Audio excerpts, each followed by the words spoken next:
The laughter reached her before the words did. Sonara stood in the center of the Hartwell ballroom, surrounded by silk and candlelight and the glittering cruelty of London's finest, while her husband's voice cut through the music like a blade through water. 3 years, Aldrich said, loud enough for the nearest dozen guests to hear, his wine glass tilting carelessly in his hand. 3 years of marriage, and what do I have to show for it? A wife who cannot produce an heir. A wife who cannot manage a household without supervision. A wife who stands there like a porcelain doll with nothing behind her eyes. The string quartet played on, but conversations nearby had stopped. Fans fluttered, heads turned.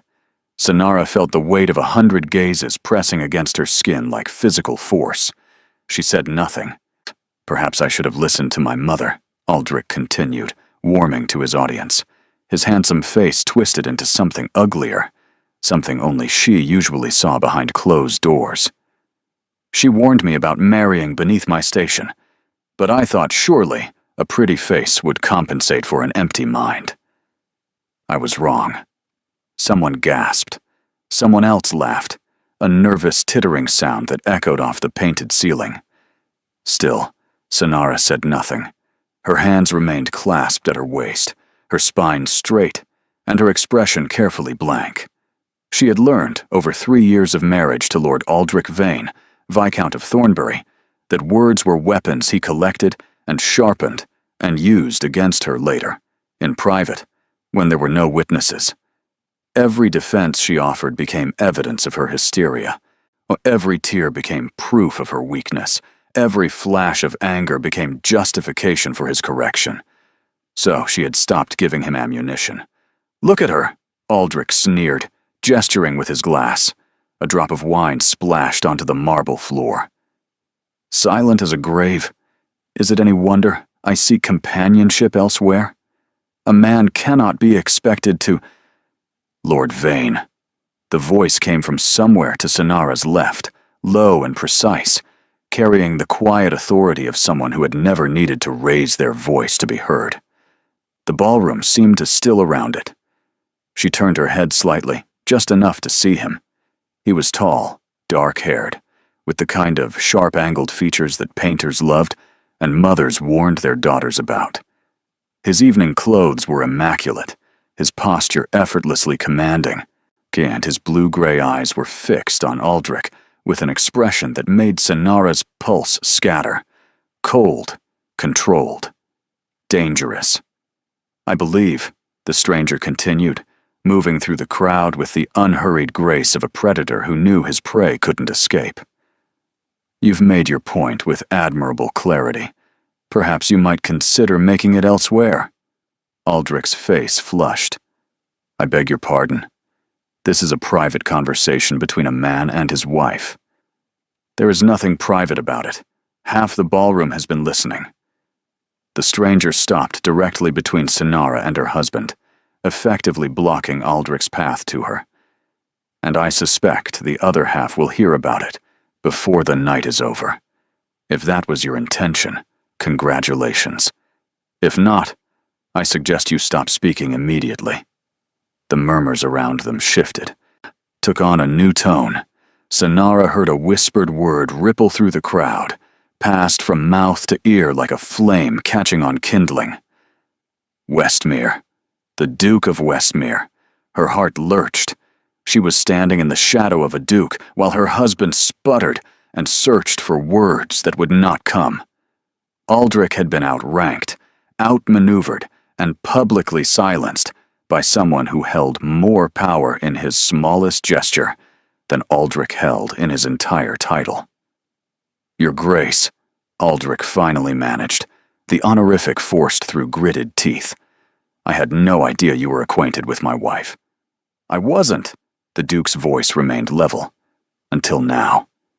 He turned then, offering Sonara his arm with a formality that somehow felt like defiance. His eyes met hers, and she saw something there she hadn't expected. Not pity, not curiosity. Something fiercer, more focused. Recognition. "Lady Vane," he said. Would you care for some air? I find the atmosphere in here has become rather stifling. Sonara looked at his outstretched arm, looked at her husband's reddening face, looked at the sea of watching eyes that would carry this moment through every drawing room in London by morning. She took his arm. It was the first choice she had made in 3 years that belonged entirely to her. The terrace was cool and quiet, lit by scattered lanterns that turned the garden beyond into a landscape of silver and shadow.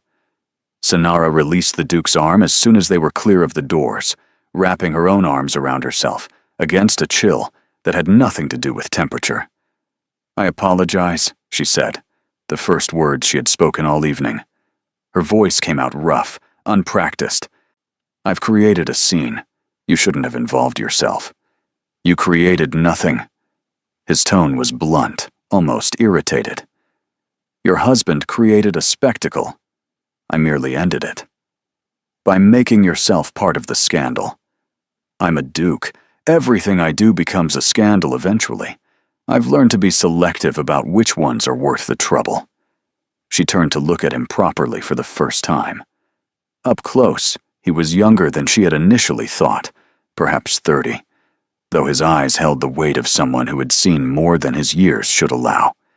There was a tension in him, carefully contained, like a storm held behind glass. "Why did you intervene?" she asked. "You don't know me. You have no obligation to—" "I know what I saw." His jaw tightened. A man publicly degrading his wife while she stood there and took it. That required no acquaintance to find repellent. "I wasn't just taking it." The words escaped before she could stop them, sharp with a frustration she rarely allowed herself to feel. "I was surviving it. There's a difference." A flicker crossed his features, the coldness thawing into something more complicated. "Yes," he said. "I imagine there is." They stood in silence for a moment, the distant music drifting through the night air. Sonara's thoughts scattered like leaves in a windstorm. What had she done? What would happen now? Aldrich would be furious. Aldrich would make her pay for this, for the humiliation of having another man come to her defense, for the whispers that would follow them both for weeks. "You're shaking," the Duke observed. "I'm fine." "You're not." He said it without judgment, simply stating a fact. "Where are you staying tonight? Your husband's townhouse?" The question made her stomach clench. "Yes. Where else would I stay?" "You cannot return there. Not tonight. Not after this. I have nowhere else to go." The admission tasted like ash. "My parents are dead. My brother immigrated to Canada 3 years ago. My husband's family are his allies, not mine. I have no one." The Duke was quiet for a long moment, his gaze fixed on the darkened garden. When he spoke again, his voice had changed, taken on a decisiveness that suggested he had made a calculation and found his answer. "My sister is in residence at Ashford House," he said. "Lady Venetia Ashford. You'll stay with us tonight, under her chaperonage. It will be proper enough to survive scrutiny, and your husband won't be able to reach you there." "Your Grace, I couldn't possibly." "You can. You will." He turned to face her fully, and something in his expression made her protests die in her throat. "I don't know what your husband does to you behind closed doors, Lady Vane, but I know the look of someone who has been surviving for too long. I'm offering you a night of peace. Take it." The kindness beneath his brusque words undid something in her chest. She felt tears prick at her eyes and blinked them back furiously. She would not cry. Not here. Not in front of this stranger who had somehow seen through every wall she had built. "Why?" she whispered. "Why would you do this for someone you don't know?" His jaw tightened again, and for a moment she thought he wouldn't answer. Then, "Because someone should have done it years ago." Before she could respond, the terrace doors burst open. So Aldrich strode through them, his face mottled with rage, his movements jerky with suppressed violence. "Sonara!" Her name came out like a curse. "We're leaving. Now." The Duke stepped smoothly between them, his body a barrier that Aldrich couldn't breach without physically forcing past a peer of the realm. "I'm afraid Lady Vane has accepted my invitation to take some air. She'll return when she's ready." "She is my wife." Aldrich's voice dropped to something dangerous. "You have no right to interfere in my household." "I'm not interfering in your household. I'm standing on a terrace at a ball, having a conversation with a lady who wished to escape the heat of the ballroom." The Duke's tone remained perfectly pleasant, perfectly controlled. "If you find that objectionable, perhaps you should examine why. I will have satisfaction for this." "No, you won't." The Duke's voice hardened, all pretense of pleasantry dropping away. "You will return to the ballroom, make your excuses to our hosts, and leave. You will go home to your empty townhouse and contemplate whether it was wise to make an enemy of me. And in the morning, you will send your wife's belongings to Ashford House, where she will be residing for the foreseeable future as a guest of my sister." Aldrich's face went white, then red, then white again. "You cannot." "I am the Duke of Westmere." The words were quiet, final. "I can do whatever I choose. You would do well to remember that." For one terrible moment, Sonara thought Aldrich would strike him, his hands clenched at his sides, his whole body trembling with fury. But even in his rage, some calculation remained. A viscount could not assault a duke without consequences, not publicly, not with witnesses watching through the glass doors. "This isn't over," Aldrich hissed. "She is still my wife. That bond cannot be broken by your interference." "Perhaps not," the Duke replied coolly, "but it can be made considerably less convenient for you. Good evening, Lord Vane." Aldrich's gaze found Sonara over the Duke's shoulder. The promise in his eyes made a chill sink through her bones. "You will pay for this." Then he turned and strode back into the ballroom, leaving a wake of whispers behind him. Sonara's knees buckled. The Duke caught her elbow, steadying her with a grip that was firm but careful, as if he understood she might shatter at too much pressure. "Breathe," he said. "He's gone. For now." Her voice shook. "But he'll find a way. He always finds a way." His face gave nothing away. Not this time. She looked up at him, this stranger who had just upended her entire existence in the space of 10 minutes, and felt the ground shifting beneath her feet. "You don't know what you've done," she whispered. "You don't know what you've started." His eyes met hers, steady and sure. "Perhaps not," he said, "but I know how it's going to end." He offered her his arm again, and again she took it. She didn't know it yet, but the moment she placed her hand in his, everything changed. The carriage ride to Ashford House passed in silence. Sonara sat across from the Duke, acutely aware of the space between them, the rhythmic clatter of hooves on cobblestones, the way his presence filled the enclosed space without crowding it. He didn't try to make conversation, didn't offer false comfort or ask prying questions. He simply sat, watching the darkened streets pass, giving her room to exist without expectation. It was the most peace she had felt in 3 years. Ashford House rose from the darkness like a promise, its pale stone facade glowing warmly in the lamplight. Servants appeared instantly when the carriage stopped, moving with the quiet efficiency of a household that ran on precision. The Duke handed her down without ceremony and guided her through the entrance hall, past portraits and marble and more wealth than Sonara had seen in her entire life. "Corvin?" A woman's voice echoed from the upper landing. "Is that you? The hour is... Oh." She stopped mid-descent on the grand staircase, taking in the scene below. Lady Venetia Ashford was perhaps 5 years younger than her brother, and with the same dark hair and sharp features, but her eyes held warmth where his held winter. She was wrapped in a dressing gown, her hair loose over her shoulders, and her expression shifted rapidly from confusion to concern to calculation. "You've brought someone," she said, descending the remaining stairs. At midnight, after leaving for the Hartwell ball alone. "Lady Vane needs a place to stay," the Duke said simply. "She'll be our guest until further notice." Venetia's gaze swept over Sonara, taking in the pallor of her face, the trembling of her hands, the way she stood, as if braced for a blow that hadn't yet landed. "I see," she said, and somehow those two words conveyed understanding without requiring explanation. "The Blue Guest Suite. I'll have Mrs. Hargrove prepare it immediately." "I'm sorry," Sonara managed. I didn't mean to intrude. Your brother insisted, and My brother doesn't insist on anything unless it matters." Venetia took her hands, squeezing gently. "You're welcome here, Lady Vane, for as long as you need." The kindness was worse than cruelty. Kindness made her want to weep. Sonara was installed in a suite of rooms larger than the entire cottage where she had grown up, with silk hangings and a 4-poster bed and a fire already crackling in the hearth.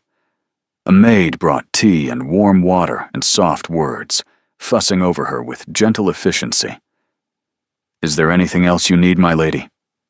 "My old life back. A different choice. A way to undo the last 3 years." "No," Sonara said. "Thank you. This is more than enough." Alone at last, she sat on the edge of the bed and let herself feel everything she had suppressed in the ballroom.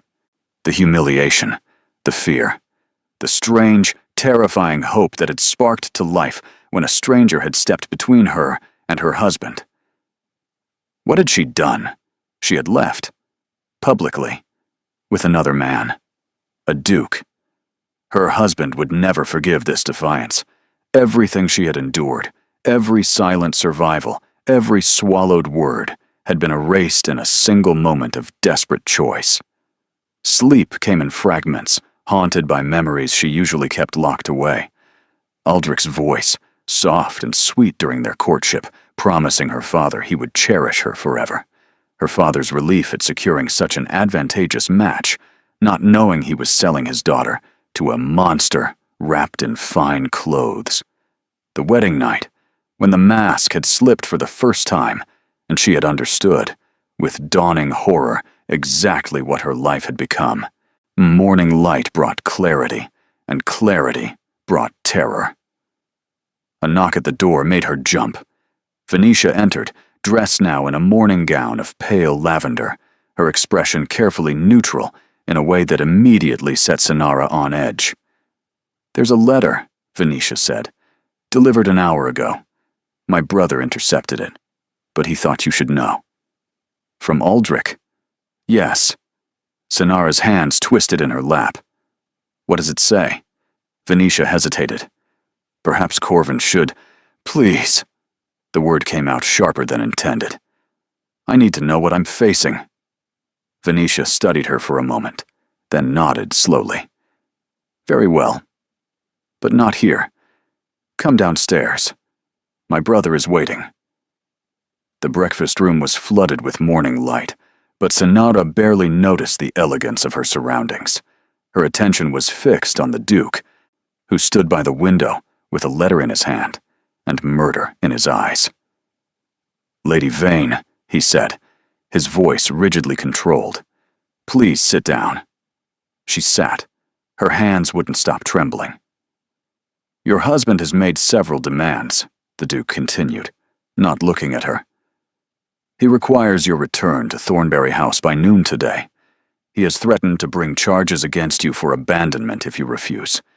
He has suggested that your behavior last night was evidence of mental instability, and that arrangements will need to be made for your care." The word landed like a death sentence. "Care," Sonara repeated numbly. "He means an asylum." "Yes." The Duke's jaw clenched. "He does." The room tilted. Sonara gripped the arms of her chair, fighting the blackness that crept at the edges of her vision. She had heard stories. Everyone had heard stories. Wives committed to madhouses for inconveniencing their husbands, locked away forever on nothing more than a husband's word. No trial, no defense, No escape. He can do that, she whispered. He has the legal right. I'm his property. You are not property. The Duke's voice cracked like a whip. You are a human being, and I will not allow— The law doesn't care what you allow. Her own voice sounded strange, distant. I'm a married woman. I have no rights, no recourse. Everything I am, everything I own, belongs to him. If he wants to lock me away, he can. If he wants to claim I'm mad, who will contradict him? Silence fell over the breakfast room. Venetia looked stricken. The Duke looked like he was contemplating murder and finding it an increasingly attractive option. There might be another way, Venetia said slowly. A way to protect you that even Aldrich couldn't circumvent. Sonara looked up. What way? Venetia glanced at her brother. Something passed between them, a wordless communication that spoke of shared history and deeper understanding. Let me explain, Venetia said. But first, you need to understand exactly what we're proposing. A false courtship. Sonara heard the words, but her mind struggled to arrange them into meaning. She was sitting in the Duke's private study now, a glass of brandy she hadn't touched warming in her hands, while Venetia and Corvin Ashford outlined what they were carefully calling a strategic arrangement. Not false, Venetia corrected gently. Public. Visible. Scandalous enough to shift the narrative, unrespectable enough to survive scrutiny. You want me to pretend the Duke is courting me? Sonara looked between them. I'm a married woman. That's not scandal. That's social suicide. Not if it's handled correctly. The Duke spoke for the first time since they had entered the study. He stood by the fireplace, one arm resting on the mantel, his features guarded. Your husband humiliated you publicly last night. By this afternoon, every drawing room in London will be discussing it. The question is what story they'll be telling. The story of a cruel husband and a suffering wife, Venetia continued. A woman who endured in silence until a protector stepped forward to defend her honor. It's romantic, it's sympathetic, and most importantly, it shifts the power. How? Because I outrank him. The Duke's voice was flat, factual. A viscount cannot touch a woman under a duke's protection without consequence. If society believes I have a personal interest in your well-being, your husband's options become considerably more limited. Sonara's head was spinning. But why would you do this? What possible benefit could you gain from being linked to a married woman and the scandal that comes with her? Venetia and the Duke exchanged another glance. This time, it was Venetia who looked away first. My brother has his own situation to navigate, she said. Our grandmother, the Dowager Duchess Honoria, has been rather insistent about his marriage prospects. She's arranged an understanding with Lady Lucasta Pemberton and her family. I have made no such understanding, the Duke said coldly. My grandmother has arranged it entirely without my consent, and Lucasta Pemberton is a calculating social climber who views me as a title to be acquired rather than a person to be known. Corvin, I will not marry a woman who looks at me and sees only the coronet. His voice had sharpened, revealing something raw beneath the controlled surface. I watched my mother try to survive a marriage without love.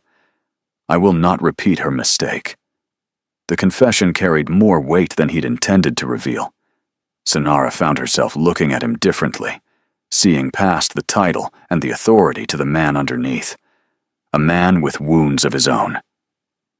So this arrangement serves us both, Venetia summarized, her tone pragmatic. Sonara gains protection from her husband. Corvin gains a shield against grandmother's machinations. By the end of the season, Aldrich's threats will have lost their power. Our grandmother will have found a new obsession, and everyone can go their separate ways. And my reputation? Sonara asked quietly. When this ends, what becomes of me? The Duke moved then, crossing to sit in the chair across from hers. Up close, she could see the shadows under his eyes, the tension in the set of his shoulders. He was not as unaffected by all of this as he appeared. "When this ends," he said carefully, "you will have options you don't have now.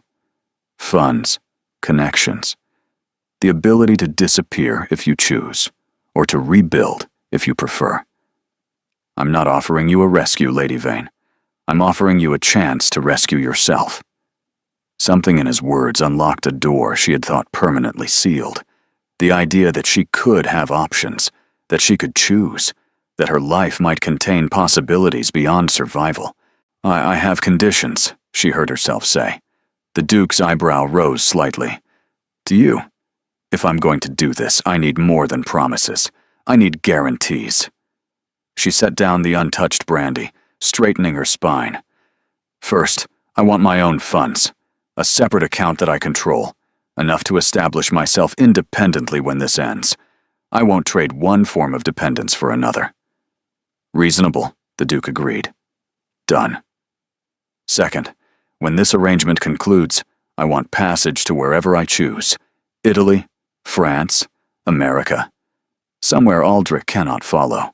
And I want it arranged quietly, without his knowledge." Venetia nodded slowly. "We can manage that. Third." Sonara met the Duke's eyes directly. "The moment you decide to pursue a real marriage with someone, whether Lady Lucasta or anyone else, this ends immediately. I won't be made a fool of. I won't be discarded gradually. A clean break, with enough warning for me to arrange my departure." The Duke studied her for a long moment. His gaze had shifted, taken on a quality that made her pulse quicken. "You've thought about this carefully," he observed. "I've spent 3 years watching every word I say, analyzing every possible consequence, preparing for every contingency. Careful thinking is how I've survived." She lifted her chin. "Do we have an agreement, Your Grace?" He extended his hand. "We have an agreement, Lady Vane." She took it. His grip was warm, firm, steadying in a way that had nothing to do with physical strength. For one strange moment, the world seemed to hold its breath around them. "Sonara," she said quietly, "if we're going to do this, you should call me Sonara." Something stirred in his eyes, too quick to identify. "Corvin." Venetia clapped her hands together, breaking the spell. "Wonderful. Now we just need to survive, Grandmother." Sonara withdrew her hand, suddenly aware of how long they had been touching. "The Dowager Duchess? She arrives this afternoon." Venetia's cheerfulness had a slightly manic edge. "She's been in Bath for the season, but she received word of last night's events through her network of informants and apparently decided her presence was required immediately." "Her network of informants? She has spies everywhere," Corvin said dryly. "Half the servants in London report to her. She knew about last night before I'd finished my breakfast." The brandy suddenly seemed more appealing. Sonara reached for the glass after all, taking a fortifying sip. "She won't like this arrangement," she said. It wasn't a question. "She'll despise it," Venetia confirmed. "She'll despise you at first. She'll say terrible things designed to make you flee. She'll threaten and manipulate and try to break you down." "Venetia," Corvin warned. "She needs to know what she's walking into." Venetia turned back to Sonara, her expression serious now. "Our grandmother is not a villain, but she is not kind. She believes she knows what's best for this family, and she will fight anything that threatens her vision. You need to be prepared for that." Sonara thought of Aldrich's cruelty, his public humiliations, his private violence. She thought of 3 years of silence and survival, and slowly losing herself one piece at a time. "I've survived worse than a difficult grandmother," she said quietly, and Venetia's face softened. "Yes, I suppose you have." Corvin stood, moving toward the door. "I have arrangements to make before she arrives. Venetia, can you ensure Sonara has everything she needs? Appropriate clothing, a lady's maid, whatever the situation requires." Of course. Venetia was already reaching for a bell pull. "We'll have her ready to face the dragon by tea time." Sonara rose as well, still clutching the brandy glass. At the doorway, Corvin paused, looking back at her. "One more thing," he said. "My grandmother will try to find your weaknesses. She'll probe and push and search for cracks. The best defense is to give her nothing to work with." "How do I do that?" His mouth curved, just slightly, into something that was almost a smile. "Be exactly who you were last night. Kom, the woman who said nothing while her husband tried to destroy her. The woman who stood in silence and refused to break." He left, and Sonara stood alone with Venetia and the weight of what she had agreed to. She had traded one impossible situation for another. But at least this cage had an unlocked door. Now she just had to survive the Dowager Duchess. The blue guest suite became Sonara's sanctuary. She spent the hours before the Dowager's arrival in a state of suspended disbelief, wandering through rooms that contained more luxury than she had ever imagined. The walls were papered in silk, the color of a summer sky. The windows overlooked gardens that seemed to stretch forever. Manicured hedges and flowering borders, and a small ornamental lake that caught the afternoon light like scattered diamonds. Venetia had been thorough. A wardrobe appeared, filled with morning dresses and afternoon gowns and evening wear in colors Sonara had never been able to afford. A lady's maid named Bryony was assigned to her, a quiet young woman with clever hands and kind eyes, who asked no questions about why a married viscountess had arrived at Ashford House in the middle of the night, with nothing but the gown on her back. "The lavender suits you, my lady," Bryony said, fastening the buttons of a day dress that fit as though it had been made for her. "Brings out the color in your cheeks." Sonara studied herself in the mirror and barely recognized the woman looking back. 3 years of marriage had carved hollows beneath her eyes, drawn her skin tight over her cheekbones, and dimmed something vital in her expression. But the lavender silk did something unexpected. It made her look alive. "How long have you worked for the family?" she asked. 6 years, my lady. Started as a scullery maid, worked my way up." Bryony smiled. "His Grace runs a fair household. Everyone here is treated decent." Treated decent. Such a simple thing. Such a foreign concept. A knock at the door interrupted them. Venetia entered, her expression bright but her eyes watchful. "You look lovely. How are you feeling?" "Terrified," Sonara admitted, "though I'm trying not to show it." "That's the spirit." Venetia crossed to the window, looking out at the gardens below. "I should warn you about something before grandmother arrives. About Corvin." Sonara's heart quickened. "What about him?" "He doesn't do this. Any of this." Venetia turned, her face serious. "He doesn't intervene in other people's affairs. He doesn't bring strange women home at midnight. He doesn't stand up against men like your husband and invite their enmity. He spent the last 5 years building walls around himself so high that even I can barely see over them." "Why?" "Our mother." Venetia's voice softened. "She died when I was 12. Corvin was 18, about to leave for Oxford. She had been ill for years, but the illness was only part of it. She was desperately unhappy. Father was not a cruel man, but he was cold, distant. She withered in this house, surrounded by wealth and beauty and nothing that actually mattered." The words struck something deep in Sonara's chest. "I'm sorry." "So is Corvin. He blames himself, though he'd never admit it. He was supposed to be here. He was supposed to protect her. Instead, he was preparing for university while she faded away." Venetia shook her head. "He made himself into someone who would never be caught unprepared again. Someone who would never let anyone close enough to hurt him, or to be hurt. And yet he intervened last night." "Yes," Venetia met her eyes. "That's what worries me."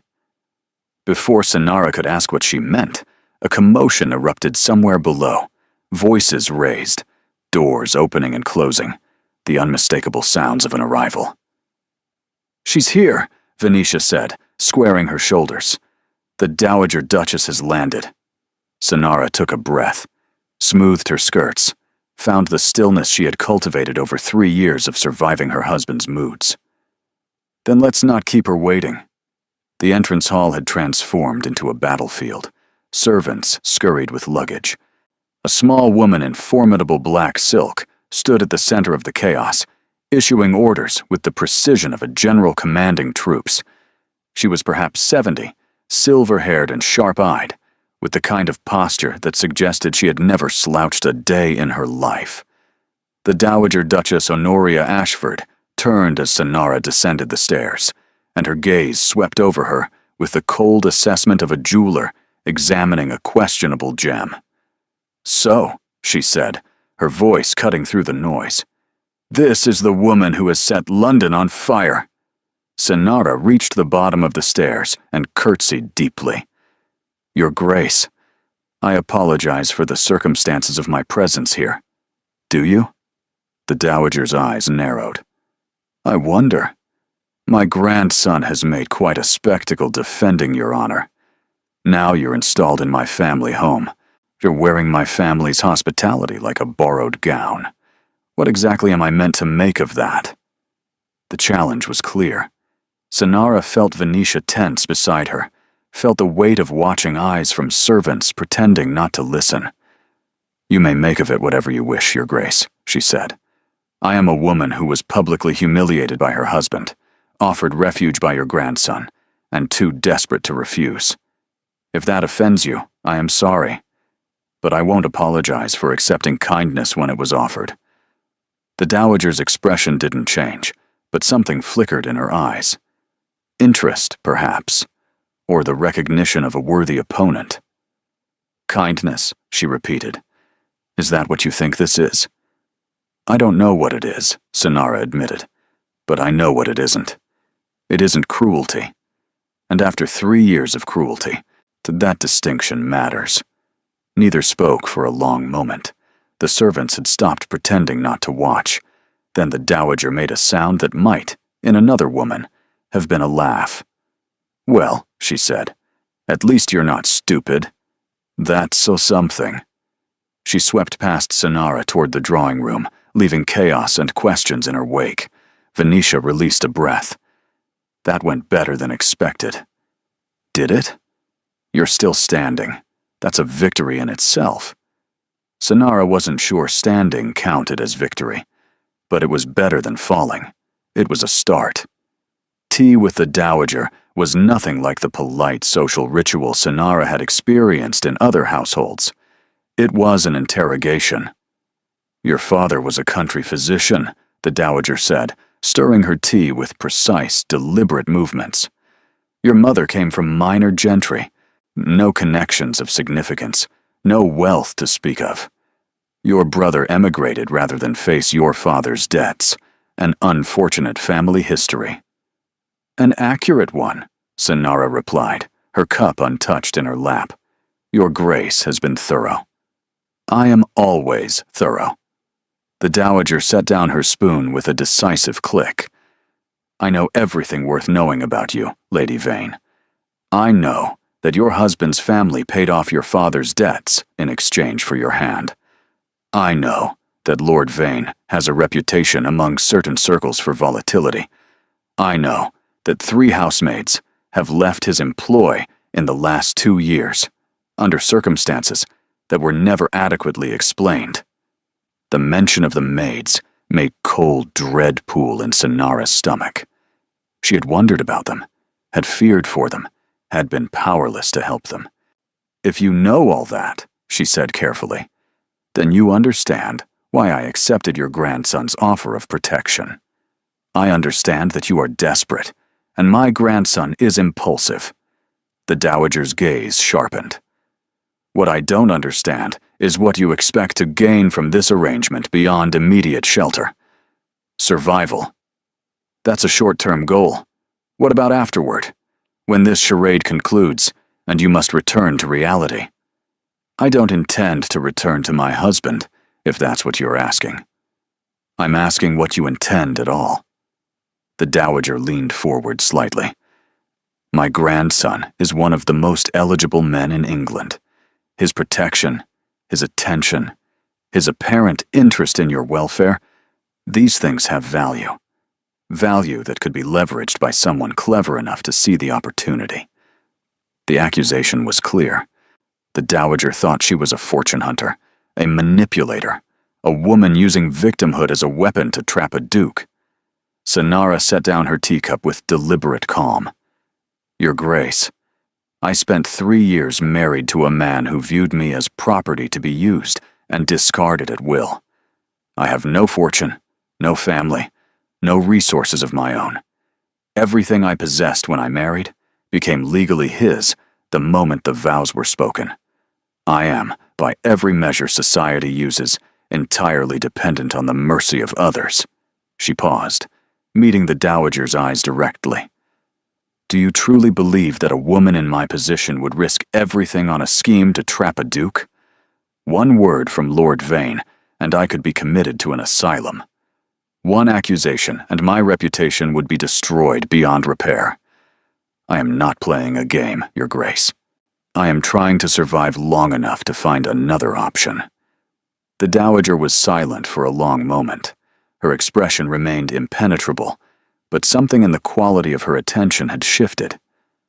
My grandson, she said finally, believes he is rescuing you. He has a history of taking on burdens that are not his to carry. I didn't ask to be rescued. No, you simply stood there in silence while your husband tore you apart, and somehow, that was worse. The dowager's voice had lost some of its sharpness. Corvin has never been able to tolerate injustice. Even as a child, he would fight anyone who abused their power over someone weaker. It infuriated his father, who believed that dukes should not concern themselves with the troubles of lesser people. And you? What do you believe? I believe that compassion is a luxury the powerful can afford more easily than the weak. The dowager rose, moving to the window with a grace that belied her age.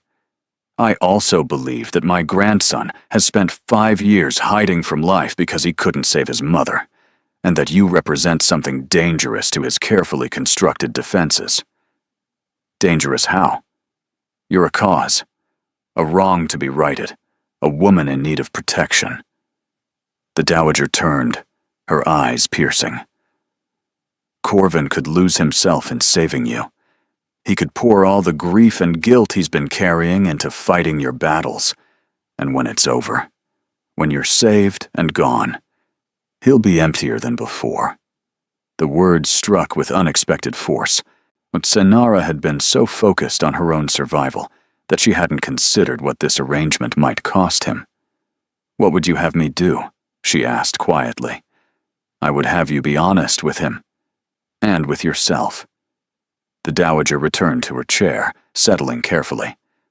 If this is truly just an arrangement, a temporary alliance of convenience, then keep it that way. Don't let him confuse protection with something deeper. Don't give him hope where there is none. And if it becomes something more? The dowager's laugh was dry as autumn leaves. Then God help you both, because I certainly won't.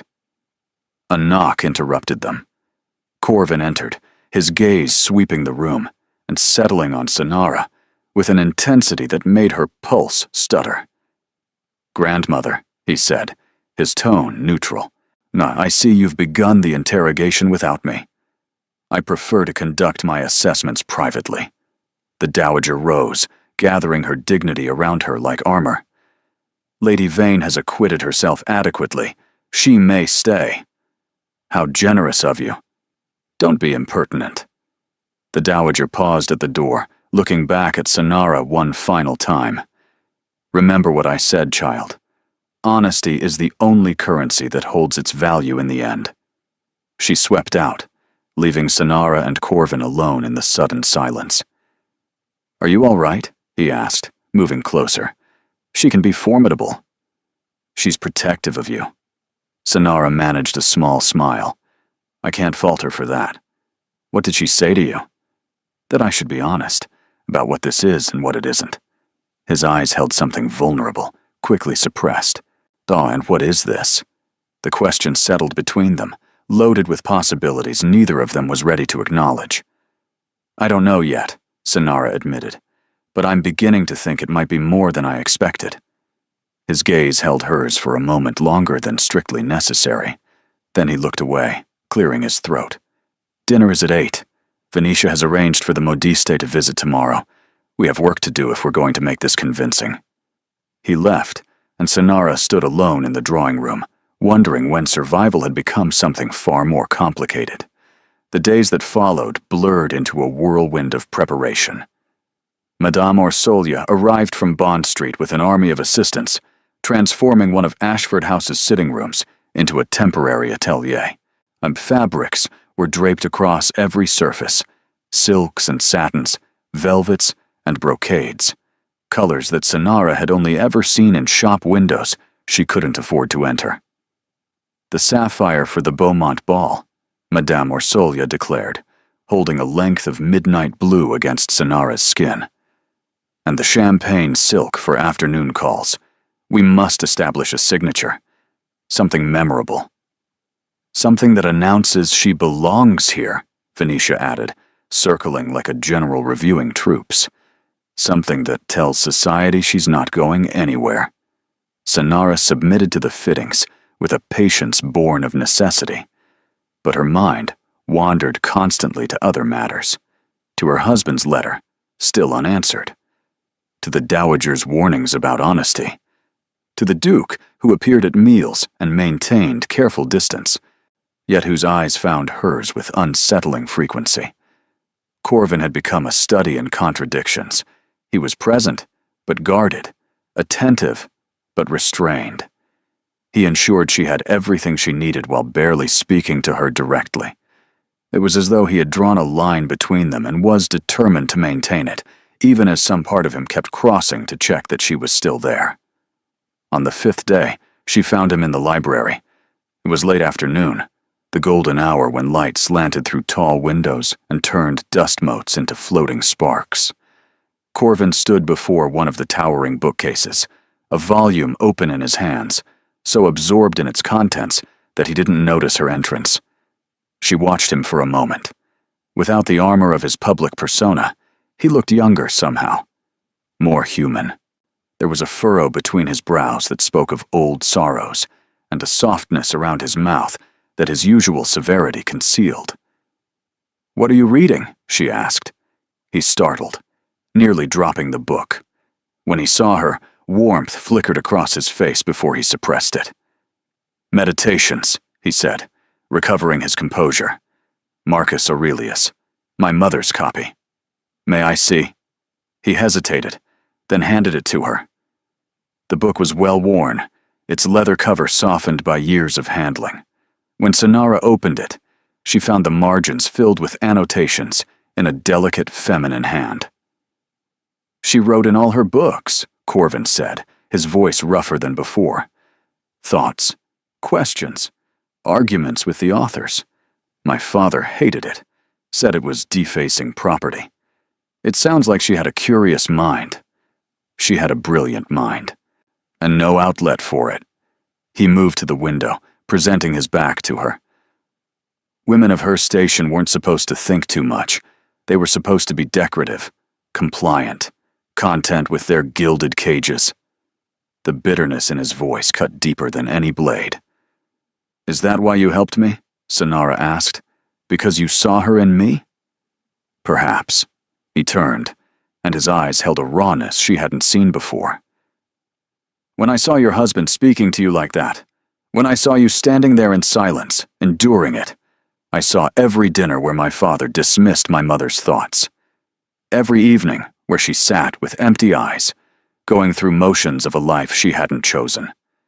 Every morning she woke and faced another day of slow suffocation."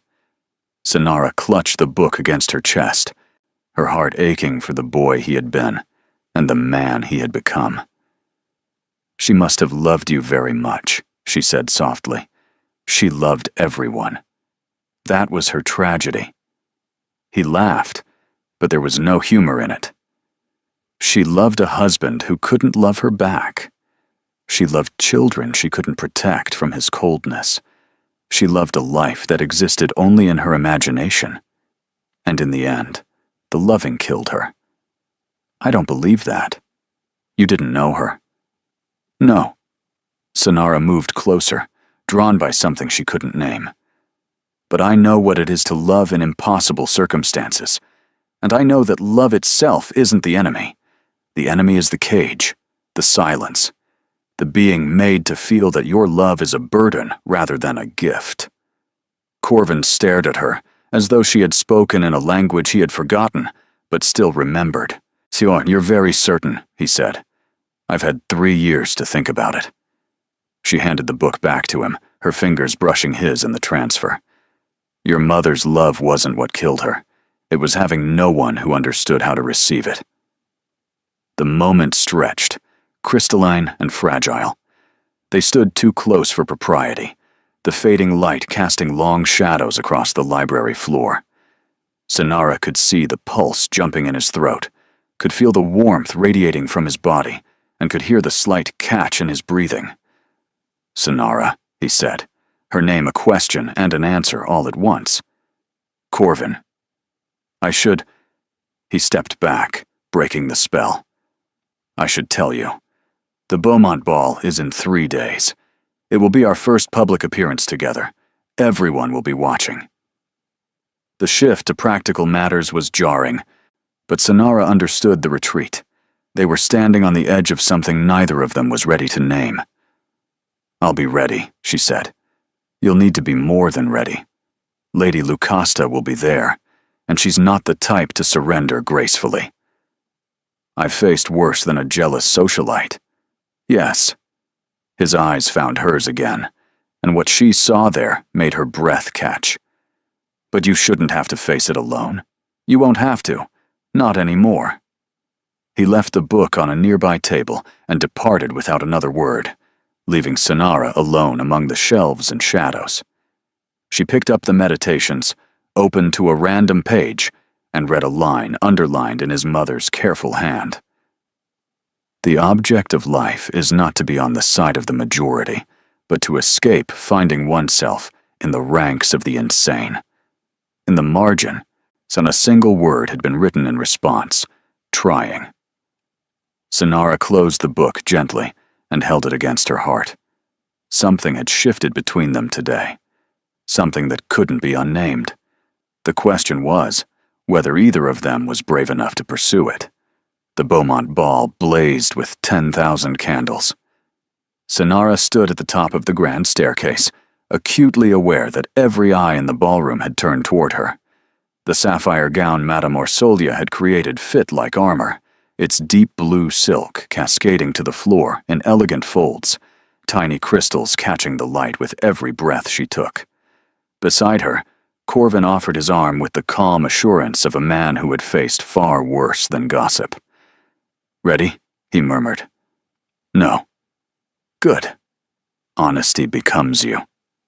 His lips quirked. "Now smile and pretend you're not terrified."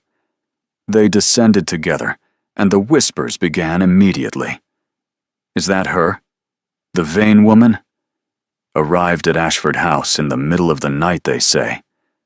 The Duke, of all people. Who would have thought? Look at how he watches her. There's definitely something there." Sonara kept her chin high and her expression serene, channeling every ounce of composure she had developed during 3 years of surviving her husband's cruelties. The crowd parted before them like water before a ship's prow, and she felt Corvin's hand press slightly more firmly against the small of her back. Support, solidarity, a silent reminder that she was not alone. Lady Vane, their hostess, the Countess of Beaumont, approached with a smile that didn't quite reach her eyes. "How delightful that you could attend. And your Grace, we're honored by your presence." "The honor is ours, Lady Beaumont." Corvin's voice carried perfectly, pitched to be overheard. Lady Vane has been eager to resume her social engagements after her recent indisposition. The euphemism settled between them. Everyone knew what he really meant, after her husband publicly humiliated her and she fled to a duke's protection. Of course, Lady Beaumont managed. I do hope you're feeling better, Lady Vane. Much improved, thank you. Sonara met her gaze directly. The change of atmosphere has been remarkably restorative. The evening proceeded like a carefully choreographed battle. Corvin introduced her to allies, a baron who owed him political favors, a marchioness known for championing unpopular causes, and a cluster of younger society women who seemed genuinely interested in befriending her. Venetia circulated nearby, providing reinforcement whenever the conversation turned too pointed. And everywhere, always, the eyes followed. She's here, Venetia murmured, appearing at Sonara's elbow during a lull between dances. Lady Lucasta, near the refreshment table in the pink silk. Sonara located her instantly. Lady Lucasta Pemberton was beautiful in the way that expensive things were beautiful. Polished, perfect, designed to be admired.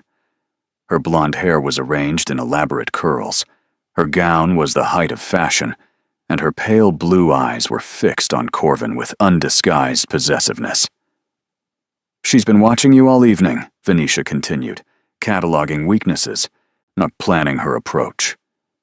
Let her come. Sonara surprised herself with the steadiness of her voice. I've faced worse. The orchestra struck up a waltz, and Corvin appeared before her, extending his hand with formal precision. May I have this dance, Lady Vane? Every eye in the ballroom was watching. This was the moment. The public declaration that whatever existed between them was more than idle gossip. Sonara placed her hand in his. You may, Your Grace. He led her onto the floor, and the crowd parted to give them space. For a moment, they were the only two people in the room, moving together with a synchronicity that felt less like dancing and more like breathing. You're doing beautifully, he said, his hand warm at her waist. I'm performing. There's a difference. Is there? His eyes searched hers. You seem rather comfortable in my arms for someone who's merely performing. Heat flooded her cheeks. You're impossible. So I've been told, though usually with more profanity. Despite everything, the watching eyes, the whispered judgments, the constant awareness of her husband's shadow lurking somewhere beyond these walls. Sonara laughed.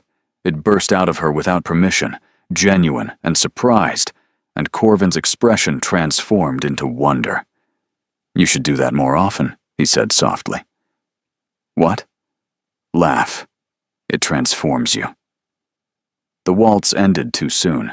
They stood together in the center of the floor, slightly breathless, neither quite ready to step apart. Around them, polite applause scattered through the crowd. Lady Vane, a new voice, high and honeyed, cut through the moment. How charming to finally meet you properly. I've heard so much. Lady Lucasta had arrived, her smile sharp as a blade. Corvin's expression cooled instantly. Lady Lucasta, Your Grace. She curtsied with practiced elegance, then turned the full force of her attention to Sonara. I must confess, I was surprised to hear of your arrangement with the Duke. It seems rather sudden, doesn't it? One moment you're married to Viscount Vane, the next you're installed in Ashford House as though you belong there. Lady Vane is a guest of my sister, Corvin said flatly. Of course. A guest? Lucasta's smile didn't waver. Though guests usually have homes to return to, don't they? It must be so difficult, Lady Vane, to find yourself caught between a husband who doesn't want you and a benefactor who... Well, she let the implication hang. One wonders what happens when the novelty wears off. Sonara felt the barb sink deep, but she refused to show it. 3 years of Aldrich had taught her how to bleed without crying. One wonders many things, Lady Lucasta, she replied smoothly. For instance, one wonders why a woman of your supposed standing feels the need to attack someone she's only just met. Could it be that she's more threatened than she wishes to appear? Lucasta's smile froze. Around them, fans fluttered with increased intensity. Threatened? Lucasta laughed, but it came out brittle. By you? How amusing. Is it? Then why are you here, interrupting a dance that didn't concern you, to deliver insults disguised as conversation? Sonara stepped closer, her voice low. I've survived worse than you, my lady. Much worse. If you think a few pointed comments will send me running, you've gravely miscalculated. For one crystalline moment, something like respect flickered in Lucasta's eyes. Then her mask reassembled, and she turned away with a dismissive flutter of her fan. Enjoy your evening, Lady Vane, while it lasts. She swept into the crowd, and Sonara realized her hands were shaking. Come with me, Corvin murmured, his hand finding her elbow. You need air. He guided her through the press of bodies, through a set of French doors, onto a moonlit terrace that overlooked the Beaumont Gardens. The night air was cool against Sonara's flushed skin, and she gripped the stone balustrade as though it were the only solid thing in a tilting world. You were magnificent, Corvin said, standing beside her, but not touching. Seum, I've never seen anyone handle Lucasta that effectively. I've had practice, different predator, same tactics. You shouldn't have to fight alone. I'm not alone. She turned to face him, and the moonlight caught the angles of his face, transforming him into something from a painting. You've been beside me all evening. You've been beside me since the moment you stepped between me and Aldrich. I don't know why, but you have. Don't you? His voice had dropped, taken on a roughness that made warmth spread through her chest. I have theories. I'm afraid to test them. Afraid of what you'll find. Or afraid of what you won't. Both. He moved closer, close enough that she could feel the warmth radiating from his body, could see the slight tremor in his careful control. I've spent 5 years not feeling anything, he said. I thought it was safer, easier. I thought if I kept everyone at arm's length, nothing could touch me. His hand rose, hovering near her face without quite making contact. Then you stood in that ballroom, saying nothing, while your husband tried to destroy you, and I felt everything, all at once, like drowning and breathing for the first time simultaneously. Corvin, tell me to stop, his voice cracked. Tell me this is just an arrangement, that I'm being foolish, that you don't feel. I feel everything, too. The words escaped before she could stop them, and his hand finally made contact, cupping her cheek with devastating tenderness. He was going to kiss her. She could see it in his eyes, feel it in the way the air between them had become charged with possibility. Then a voice shattered the moment. Well, now isn't this cozy? They sprang apart. In the doorway to the terrace, silhouetted against the light from the ballroom, stood Aldrich, and he was smiling. Husband! The word tasted like poison in Sonara's mouth. Aldrich stepped onto the terrace, his movements unhurried, his smile widening as he took in the scene before him. He was dressed impeccably, every hair in place, every button polished, the perfect picture of an aggrieved gentleman. My dear wife, he said, his voice carrying the silky menace she knew too well. I've been looking everywhere for you. Imagine my surprise when I heard you'd be attending tonight's festivities on the arm of the Duke of Westmere. Corvin positioned himself between them, his stance shifting into something protective and dangerous. Lord Vane, I thought I made myself clear at the Hartwell ball. Oh, you were very clear, Your Grace. Admirably so. Aldrich's gaze never left Sonara. But you see, there's been a misunderstanding. My wife is unwell. She's been suffering from nervous episodes for some time now. I blame myself, really. I should have sought help for her sooner. The lie was so smooth, so practiced, that Sonara felt her lungs forget their purpose. I'm not unwell, she said. Of course you'd say that, darling. That's the nature of the illness. Aldrich's expression transformed into something approaching concern, a mask he wore with terrifying skill. The doctors have been most concerned. Your flight from our home, the wild accusations, this inappropriate attachment to another man, all symptoms of a deeply troubled mind. You're lying. Am I? He produced a folded document from his coat pocket. I have here a letter from Dr. Mortimer Crane, one of London's most respected alienists. He's examined the evidence of your behavior and concluded that immediate intervention may be necessary. For your own protection, of course. The terrace seemed to spin around Sonara, an alienist, a doctor who could sign away her freedom with a stroke of his pen. This was what Aldrich had been planning, not just to retrieve her, but to silence her permanently. That letter is worthless, Corvin said, his voice hard as steel. You cannot commit a woman based on her husband's accusations alone. Can't I? Aldrich tucked the letter away with deliberate care. You'd be surprised what a concerned husband can accomplish when he has the right connections and the right motivation. What do you want, Vane? What I've always wanted. My wife? On return to my household where she belongs. Aldrich's eyes found Sonara's. Come home, darling. End this ridiculous charade. I'm prepared to be lenient, given the circumstances. Lenient. Sonara's voice shook with something between fear and fury. You mean you'll only beat me occasionally instead of regularly? You'll only humiliate me in private instead of public. You'll only destroy what's left of me slowly instead of all at once. The mask slipped, just for a second, revealing the monster beneath. Careful, Sonara. You're making my case for me. Such emotional instability, such wild accusations. They're not accusations. They're facts. She stepped forward, drawing on reserves of courage she hadn't known she possessed. You are a cruel, petty, vicious man who derives pleasure from the suffering of others. Fawn, you married me because you wanted someone to control, someone to break, and when I refused to break, you hated me for it. Aldrich's smile vanished. You've made a grave mistake, wife. Coming here tonight, flaunting your relationship with the Duke, and thinking he could protect you from the consequences of your actions. I am not your property. The law disagrees.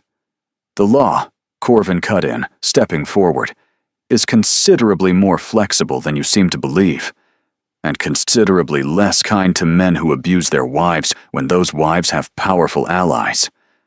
The two men faced each other across the moonlit terrace, and Sonara could feel the violence humming beneath the surface of their civilized exchange. Are you threatening me, Your Grace? I'm informing you. There's a difference. So there is. Aldrich adjusted his cuffs with deliberate casualness. Very well. Keep her for now. Play your games. But remember this, Westmere. She is still my wife. That bond cannot be broken by your interference or your influence. And eventually, inevitably, she will have to return to me. The law demands it. He turned and walked back into the ballroom, leaving devastation in his wake. Sonara's knees buckled. Corvin caught her, his arms wrapping around her with desperate strength. He's right, she whispered against his chest. The law is on his side. There's nothing.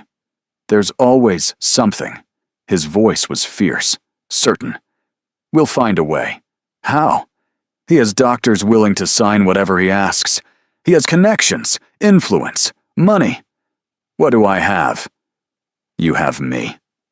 She looked up at him, when what she saw in his eyes should have given her hope. Instead, it filled her with terror, because he meant it. He meant every word.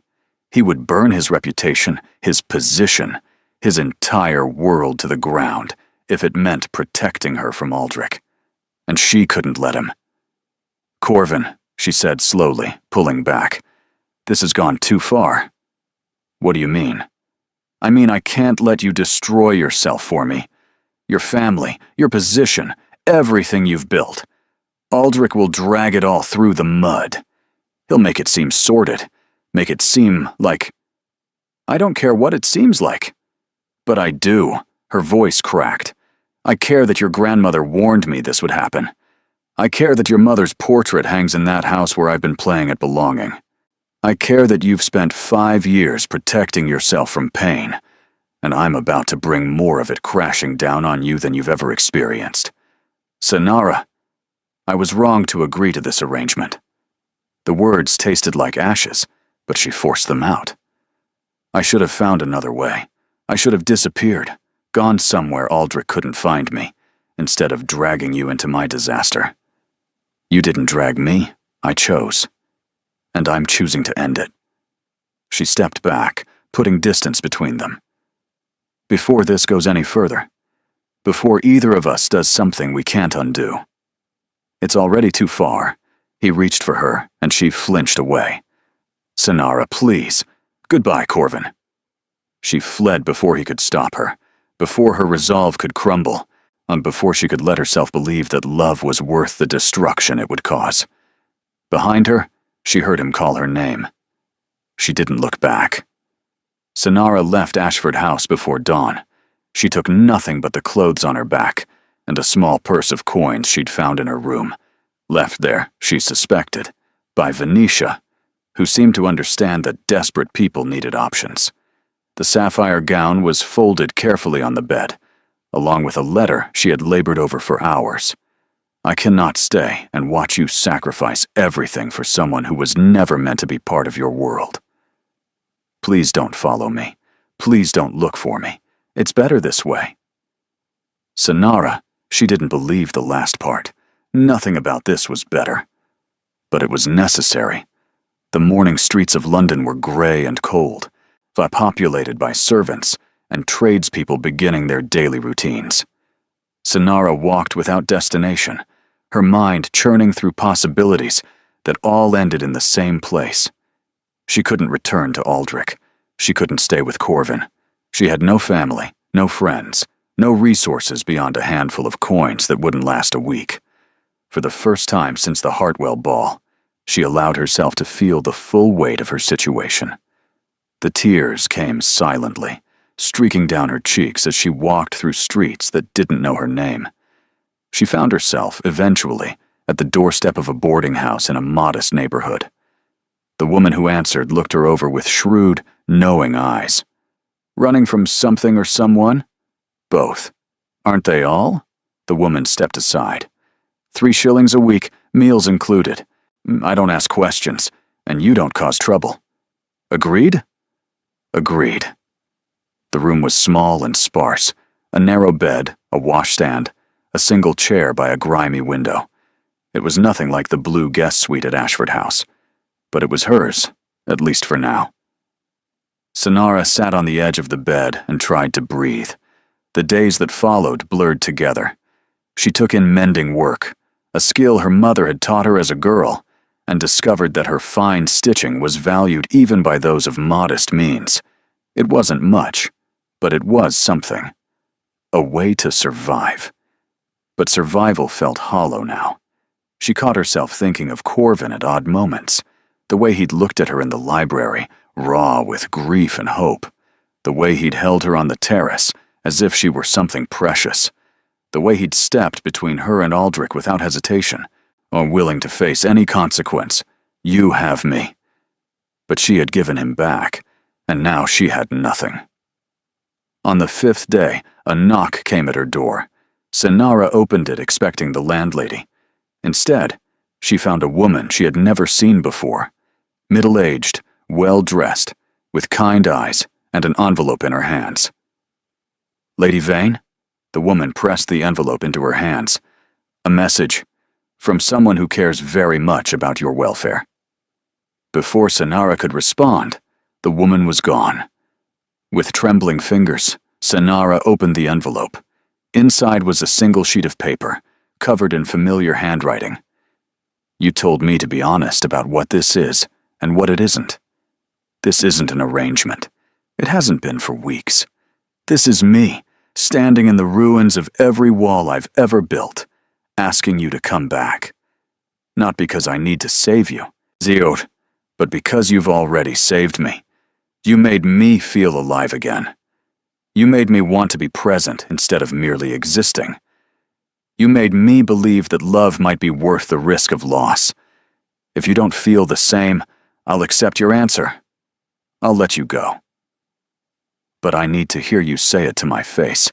I need to know that you're choosing this, not running from something you're too afraid to want. I'll be at Ashford House, waiting. Yours, in whatever way you'll allow. Corvin Sonara read the letter 3 times, then a 4th. Then she pressed it against her chest and let the tears fall freely. He hadn't given up. Despite everything she'd said, everything she'd done to push him away, he was still there. Still waiting. Still choosing her. The question was whether she was brave enough to choose him back. She thought of the Dowager's words. Honesty is the only currency that holds its value in the end. She thought of his mother's annotation in the Book of Meditations. Trying. She thought of 3 years spent in silence, accepting cruelty because she believed she had no other choice. She did have a choice now. She had always had a choice, and she was done being afraid to make it. The carriage Sonara hired cost most of her remaining coins, but she didn't care. She arrived at Ashford House as the afternoon sun slanted gold across the facade, painting the stone with warm light. The footman who opened the door looked startled to see her, disheveled, underdressed, clearly having traveled from somewhere considerably less elegant, but his training held. "Lady Vane, welcome back. Is the Duke here?"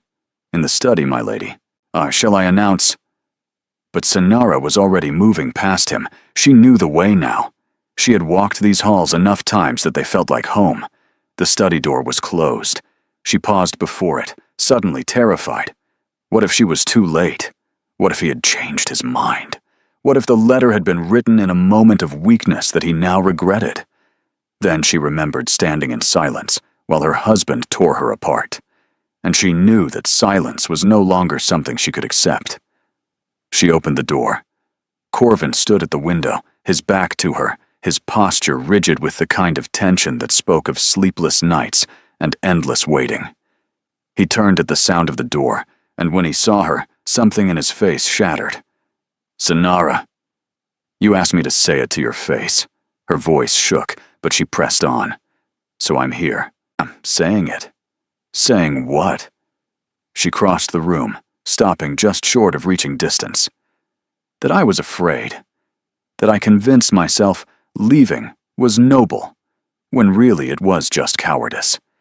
That I've spent so long believing I didn't deserve happiness that I almost destroyed the first real chance I've had at it." "Sonara, let me finish." She drew a shaky breath. "I don't know how this ends. I don't know what happens with Aldrich, or the law, or society. I don't know if we can actually build something real from this mess we've created.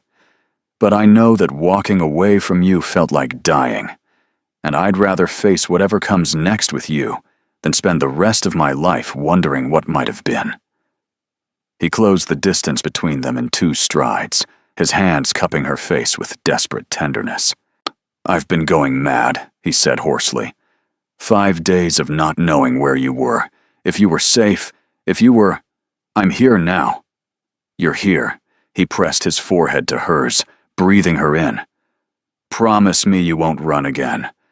Promise me that when things get difficult, and they will get difficult, you'll fight beside me instead of trying to protect me from yourself. I promise. And I promise you something in return." He pulled back enough to meet her eyes. "I will never make you feel small. I will never use your vulnerabilities against you. I will spend every day of my life trying to be worthy of the trust you're placing in me. You're already worthy." She touched his face, tracing the lines of exhaustion and hope. "You were worthy the moment you stepped between me and Aldrich. The moment you offered me shelter without asking for anything in return. The moment you looked at me and saw someone worth protecting instead of someone to be pitied. I love you." The words fell between them like stones into still water, creating ripples that spread outward forever. "I love you too," she whispered. "I've been trying not to, but I do." He kissed her then, finally, properly.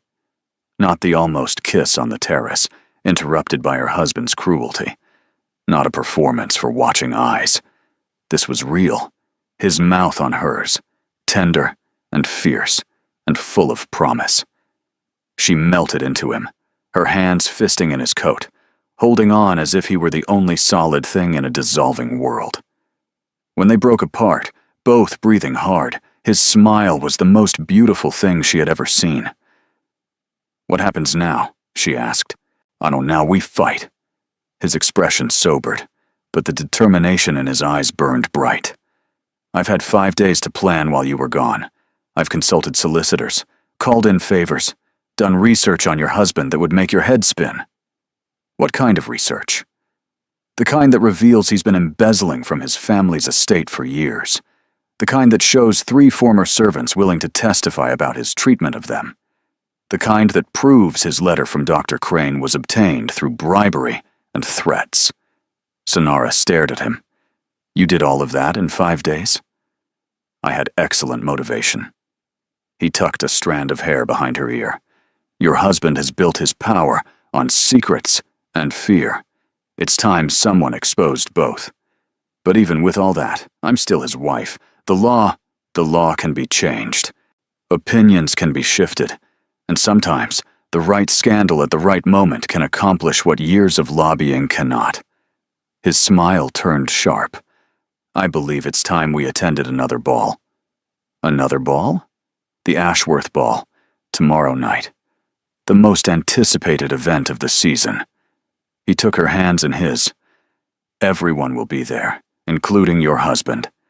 And by the time the evening is over, everyone will know exactly what kind of man he is." She felt hope flicker to life in her chest, not fragile and tentative, but something stronger, something with teeth. "There's also something else," he added softly. "A house in Cornwall, by the sea. It belonged to my mother. When this is over, I thought perhaps we could go there. Start fresh." Sonara's eyes filled with tears. "That sounds perfect." "Then let's give them something worth talking about." The Ashworth Ball was a battlefield dressed in silk and candlelight. Sonara entered on Corvin's arm, wearing a gown of deep crimson that Venetia had produced with almost magical speed. The color was bold, defiant, not the muted pastels expected of a woman in disgrace, but the rich hue of someone who had nothing left to hide. The whispers began before they reached the bottom of the stairs. "She came back. Bold as brass, walking in like she owns the place. Look at the Duke's face. He's utterly besotted." Aldrich was waiting near the center of the ballroom, surrounded by a cluster of his allies. When he saw them, his expression flickered through surprise, calculation, and finally settled into cold fury. But Sonara wasn't looking at her husband. She was looking at the Dowager Duchess Honoria, who stood apart from the crowd like a general surveying the field of battle. When their eyes met, the old woman gave an almost imperceptible nod. Whatever happens next, that nod seemed to say, "You've earned your place here." Corvin guided her through the throng, exchanging pleasantries with lords and ladies, who watched their progress with undisguised curiosity. He was positioning them, Sonara realized, placing them exactly where they needed to be when the moment came. Finally, inevitably, Aldrich approached. "My dear wife." His voice carried the familiar silky menace. "I must say, I didn't expect to see you tonight. I heard you'd left town." "I came back." "So I see. And still clinging to your protector, I notice." His gaze cut to Corvin. "Does he know, I wonder? So how unstable you truly are." "Enough." The word came not from Sonara, not from Corvin, but from the Dowager Duchess, who had materialized beside them with the silent authority of someone who had been commanding rooms since before Aldrich was born. "Your Grace," Aldrich managed, clearly wrong-footed. You were slandering a woman under my family's protection, in my presence, at a public event." The Dowager's voice could have frozen the Thames. "Do you take me for a fool, Lord Vane? I would never. You would, and you have. But tonight it ends." The Dowager raised one gloved hand, and as if by magic, The ballroom fell silent. "Ladies and gentlemen, if I might have your attention." The music stopped. Conversations died. Every eye in the room turned toward their small tableau. "There has been a great deal of speculation about Lady Vane," the Dowager continued, her voice carrying effortlessly. "About her character, her choices, her relationship with my grandson. Tonight, I intend to end that speculation with facts." She withdrew a sheaf of papers from her reticule, papers Sonara recognized as the evidence Corvin had gathered. "Lord Vane has been systematically embezzling from his family estate for 7 years. He has bribed doctors to threaten his wife with false commitment. He has driven 3 servants from his household through abuse, all of whom have provided sworn statements." Gasps rippled through the crowd. "This is outrageous," Aldrich sputtered. "These accusations are baseless." "By multiple witnesses, solicitors, and a forensic examination of your accounts." Corvin stepped forward. "Now your creditors have been contacted. Your family has been informed. And as of this morning, proceedings have been initiated to separate your wife's safety from your control." "You can't." "I can. I have. It's done." Aldrich's face contorted with rage. For one terrible moment, Sonara thought he might strike someone. His hands shook at his sides, his carefully maintained facade crumbling under the weight of exposure. "You think you've won," he hissed at Sonara. "You're still my wife. That bond is the only claim you have left." Sonara stepped forward, her voice ringing clear. "And it is a claim I intend to challenge with every breath I have. You'll never. I endured 3 years of your cruelty and silence. 3 years of believing I had no voice, no power, no choice. But I do have a choice. I've always had a choice. I was just too afraid to make it." She looked at Corvin, at Venetia, at the Dowager. "I'm not afraid anymore." The ballroom held its breath. "You will regret this," Aldrich said quietly. "Perhaps." Sonara lifted her chin. "But I'd rather live with regret than die with silence." For a long moment, no one moved. Then Aldrich turned and strode from the ballroom, leaving whispers and shock in his wake. The Dowager watched him go, then turned to Sonara, with something approaching warmth in her ancient eyes. "Well," she said, "it seems you do have spine after all. I had good teachers. Don't get sentimental, girl. We have work to do. Legal proceedings, reputation management, social calls to make. I'm ready. I know you are." The Dowager patted her hand, an unprecedented gesture. "More welcome to the family." The legal proceedings took 3 months. 3 months of hearings and testimonies, of solicitors arguing in wood-paneled rooms, while Sonara sat with her hands folded. 3 months of newspaper coverage that veered between sympathetic and salacious. 3 months of watching Aldrich's power crumble piece by piece as the truth finally saw daylight. In the end, the marriage was not dissolved. Such things were nearly impossible under current law. But Aldrich was required to provide a separate maintenance, barred from contact without her consent, and publicly exposed as the monster he had always been. His family, mortified by the scandal, packed him off to their most remote estate, with strict instructions never to show his face in London again. It wasn't freedom, not entirely, but it was close enough. On the night of the Westmere Ball, held at Ashford House, hosted by the Duke himself, Sonara stood before the mirror in the blue guest suite and barely recognized the woman looking back at her. She was wearing white. Not the white of a bride, but the white of someone beginning again. Pearls at her throat, diamonds in her hair, gifts from the Dowager, who had developed an alarming tendency toward generosity now that she had accepted Sonara as permanent. A knock at the door. Venetia entered, radiant in silver silk. "He's pacing in the entrance hall," she reported. "I've never seen him so nervous. It's delightful. He has nothing to be nervous about. He's about to declare himself publicly and permanently. I think a little nervousness is warranted." Venetia took her hands. "Go on, are you ready?" "I've been ready for months." Then let's not keep him waiting. The ballroom was transformed. Thousands of candles filled the space with golden light. The cream of society had turned out, drawn by curiosity and the promise of witnessing something unprecedented. The dowager held court near the fireplace, accepting congratulations with imperious grace. And there, at the foot of the grand staircase, Corvin waited. He looked up as she descended, and his expression made her breath catch.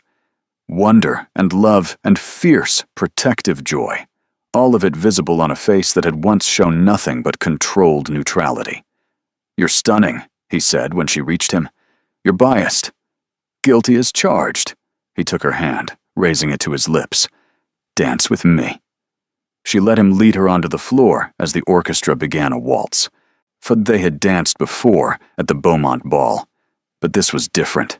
There was no performance now, no audience to convince.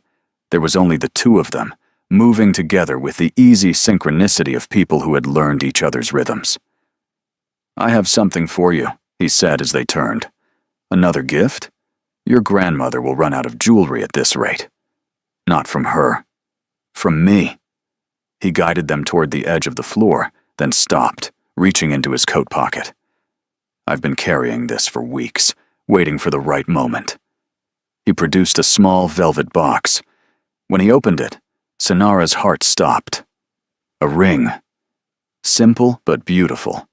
A sapphire surrounded by small diamonds, the blue so deep it seemed to contain oceans. "I know I can't marry you," he said. "The law won't allow it while Aldrich lives. But I can promise you everything else. My home, my protection, my name in every way that matters. I can promise you that as long as I breathe, you will never stand alone again." Tears blurred her vision.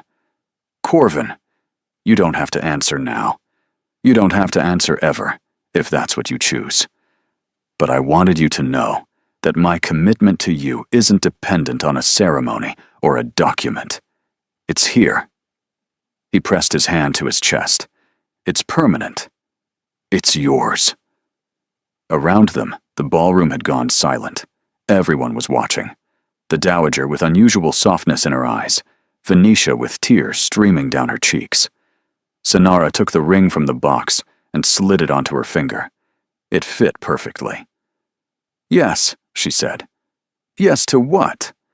"Yes to everything. Yes to you." She kissed him, right there in the middle of the ballroom. "Yes to whatever comes next. Yes to the life we'll build together. Yes." His arms came around her, holding her close while the ballroom erupted in applause.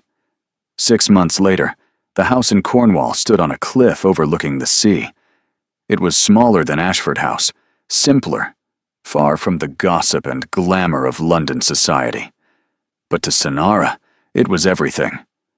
She stood at the window of her study, filled with books and writing materials and the comfortable clutter of a space that was truly her own, watching the waves crash against the rocks below. Corvin appeared in the doorway, a letter in his hand. "News from London," he said. "Venetia writes that Lady Lucasta has finally accepted a proposal from the Earl of Huntly. She seems quite pleased." "I'm glad. She wasn't evil, just desperate. I understand desperation." He crossed to stand behind her, wrapping his arms around her waist. "I received something else today, from a solicitor." "What is it?" "Aldrich's family has filed for his permanent confinement. His behavior has deteriorated significantly since his exile. They're concerned he poses a danger." Sonara turned in his arms, searching his face. "How do you feel about that?" "Relieved. Vindicated. Perhaps a little sad." He pressed a kiss to her forehead. He was a monster, but he was also a man who might have been different if someone had intervened earlier. "You can't save everyone. I know. But I saved you." His smile was soft. "Or rather, we saved each other." She leaned into him, breathing in the scent of salt air and cedar and home. "I found something today," she said, while organizing the library. "What kind of something?" She withdrew a small, leather-bound volume from her desk, Marcus Aurelius's Meditations, the copy that had belonged to his mother. "You brought it with you." "Of course, it's the most valuable thing I own." He took it from her, running his fingers over the worn cover. "Have you read her annotations?" "All of them. But there's one I keep returning to." She opened the book to a marked page. "Here, in the final chapter." Corvin read aloud, "Loss is nothing else but change, and change is nature's delight." And in the margin, in his mother's careful hand, finally beginning to believe this might be true. "She wrote that 6 months before she died," he said. "I never knew she was finding peace." Maybe she was. Sonara touched the words gently. Maybe at the end, she understood that change wasn't something to fear. It was something to embrace. He closed the book and set it aside, cupping her face in his hands. "You've changed everything for me," he said. "Every wall I built, every defense I maintained, you walked through all of it as if it were nothing." "Not nothing. I just refused to be intimidated," she smiled. "I've had practice." He laughed, really laughed, the sound full and free and joyous. "I love you," he said. "I know. I love you too." Outside, the sun was setting over the ocean, painting the sky in shades of rose and gold. Somewhere in the distance, a bell was ringing, calling fishing boats home. And in the house on the cliff, surrounded by books and firelight, and the quiet comfort of a life built on honesty and love, Sonara finally understood what it meant to be free. Not free from all constraints. The law still bound her, society still whispered, the past still cast its long shadow. But free in the ways that mattered most.